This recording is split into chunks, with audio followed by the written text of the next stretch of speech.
Good afternoon to all. আশা করি প্রত্যেকে ভালো আছেন। আজও বেশ কয়েকটি নতুন সেন্টেন্স নিয়ে আলোচনা করব। চলুন তাহলে ক্লাসটি শুরু করা যাক। খুব কম ছেলে স্কুলে এসেছে। কী হবে ইংরেজিটি?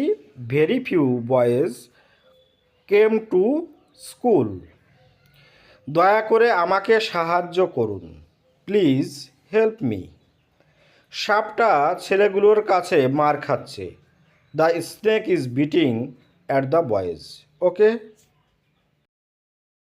এটা তুমি কোথায় পেলে? Where did you get it? এভাবেই বাক্সটা খুলতে হয়। This is how to open the box. ঘন ঘন চা খেও না। Don't drink tea frequently. Okay, frequently মানে হচ্ছে ঘন ঘন, আর ড্রিঙ্ক মানে হচ্ছে পান করা।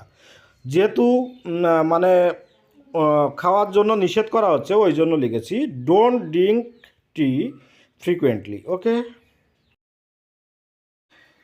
সে রোজ এখানে আসে, মানে কি সে প্রত্যেক দিন এখানে আসে, তাই তো? তাহলে আমরা কি লিখতে পারি ইংরেজিটি?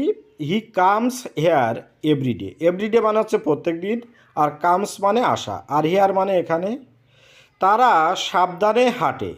They walk carefully. ওয়াক মানে হচ্ছে হাঁটা, আর কেয়ারফুলি মানে সাবধানতার সঙ্গে, ওই জন্য লিখেছি দে ওয়াক কেয়ারফুলি। সে ওপরের দিকে তাকালো। কি লিখতে পারি? He looked up. Looked up মানে হচ্ছে উপরের দিকে তাকানো, আর হি মানে তো সে, ওই জন্য লিখেছি হি লুকড আপ। পরিশ্রম করো যাতে সফল হতে পারো। কি লিখতে পারি? Work hard to succeed. Work hard মানে কি? কঠোর পরিশ্রম করা, আর সাকসিড মানে সফলতা অর্জন করা, ওই জন্য লিখেছি ওয়ার্ক হার্ড টু সাকসিড। ওকে, সৌভাগ্যক্রমে সেদিন বৃষ্টি হয়নি। আমরা কি লিখতে পারি ইংরেজিটি, বা কি বলতে পারি? Fortunately it did not rain that day.